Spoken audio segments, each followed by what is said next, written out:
So, Mr. Richard Devine, I'm going to have to read a little bit a little bit from his bio. But I do want to say that I've had the occasion to interact with Mr. Devine over the years in a lot of different arenas. And as an employee of the Sheriff's Department of Hampden County, he's always endeavored, in my view, to represent the best part of our loved ones who find themselves incarcerated in the moment. I mean, I've been in rooms when people thought that, okay, they've gone to jail, so what? Leave them there. Why should we care? And he has said, because they're still community residents. They're going to come home someday. And when they do come home, it is the Hampden County Sheriff's Department's view that they should come home better. Richard Devine is the director of Hampden County Sheriff's Department, working with transitioning returning citizens since 1988. This cross-function role oversees client reentry to our communities in primary areas of vocational training, community service, employment readiness, job placement, and retention, nobody fell down, did they? Okay, inclusive within this role is the outreach and partnering with governmental agencies, businesses, and nonprofit to achieve mutual goals and improve our overall quality of life. Over the years, over 10,000 people have secured employment through Hampden County Sheriff's Department programs, which is key to impacting recidivism and ultimately improves our neighborhoods, towns, and cities. Rich has been active for years coaching soccer, basketball, football, and baseball. He coaches young people, baseball for many years in Springfield Boys and Girls Club, through the Cal Ripken Badges for Baseball program.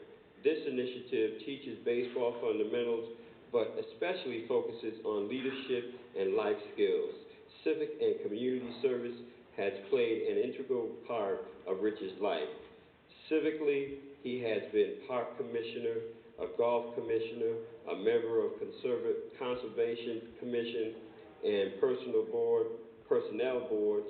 In the area of community service, he has volunteered to help with Keep Springfield Beautiful, the Pancake Breakfast, the Convoy of Hope, Basketball Hall of Fame, Relay for Life, Griffin's Friends for over 40 years. Griffin's Friend for over 40 years, a role Rich embraces, is stepping into help Santa Claus at hospitals, nursing homes, and within communities to create smiles. William H. Carney did not receive his Medal of Honor until 37 years after the Battle of Fort Wagner. I am sure he never expected the prestigious Medal of Honor recognition. In tandem, Rich didn't expect the special William H. Carney Award recognition either.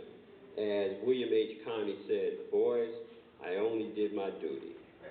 So without any ado, Mr. Richard Devine.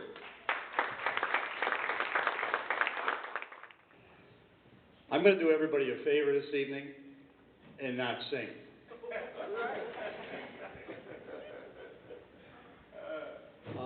I would like to ask Harold Bell's family if they would mind if I use that story when I work with youth and people coming back to our communities after incarceration. I thought that story was excellent about we can always find an excuse why we can't find a job, but he went and made his own. And I think that's a great story, and if you don't mind, I would like to share that in the future. Thank you. It's appropriate that we honor William H. Carney on June 14th, as today is Flag Day.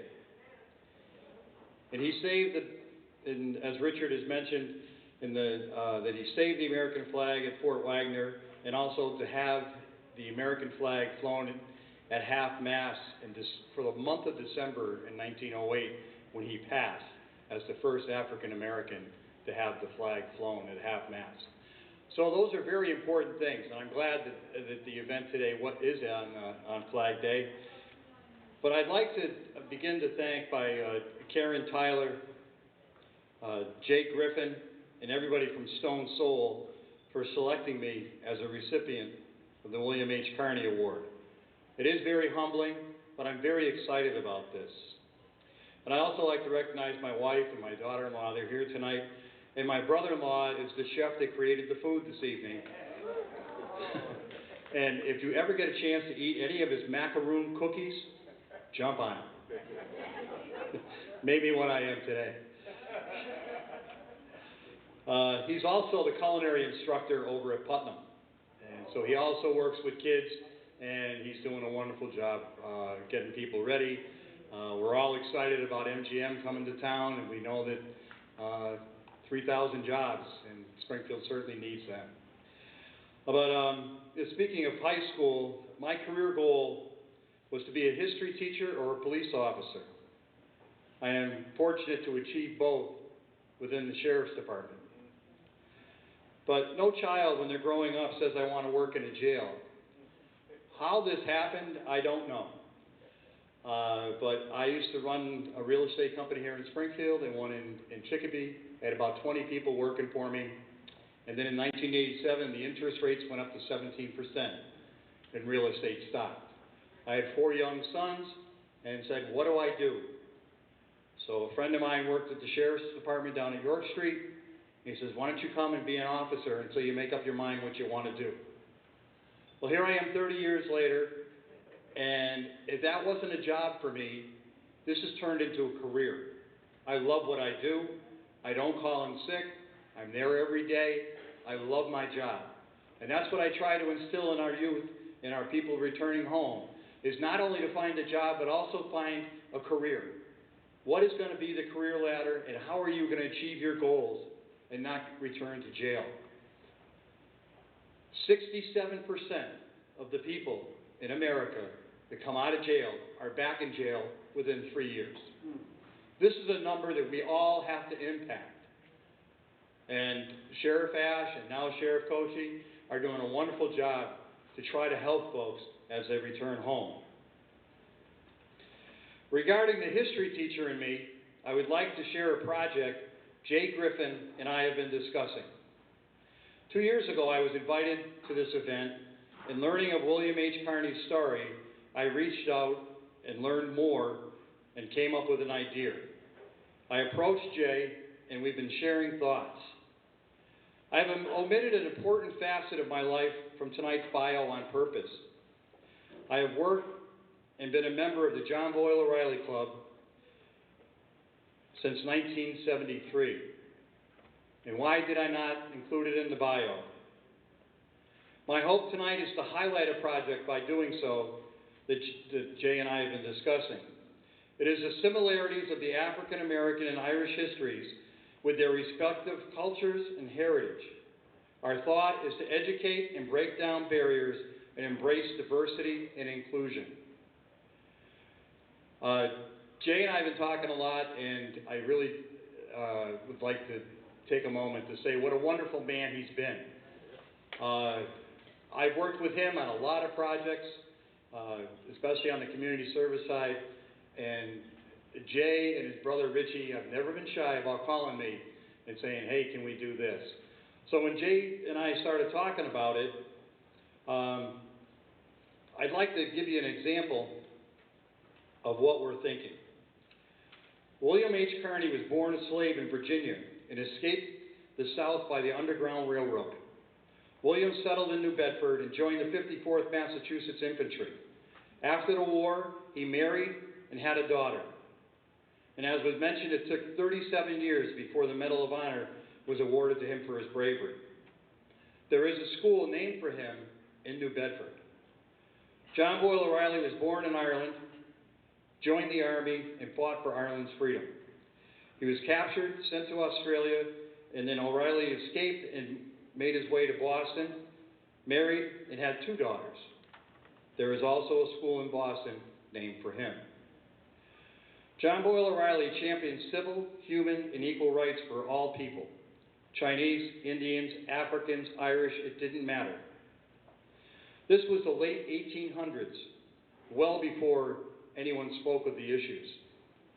Imagine this: John Boyle O'Reilly asked Frederick Douglass to march in the Boston St. Patrick's Day parade with him. O'Reilly was asked to write a poem to honor Crispus Attucks, who was an African-American Revolutionary War patriot killed on March 5th, 1770, at the Boston Massacre. Mr. Attucks was the first person shot and killed that fateful day. I would like to end today with this stanza from O'Reilly's poem. The health of a nation is periled if one man be oppressed. Has he learned, the slave from the rice swamps, whose children were sold? Has he, with broken chains on his limbs and the cry in his blood, I am free? Has he learned through affliction's teachings what Crispus Attucks knew? When right is stricken, the white and black are counted as one, not two. The moral of Crispus Attucks, taught in the old heroic way: God made mankind to be one blood, as in one spirit and one thought. I look forward to working with everyone here for diversity and inclusion, and to make all our neighborhoods and communities safer and the quality of life better. And this award this evening means a lot. Thank you.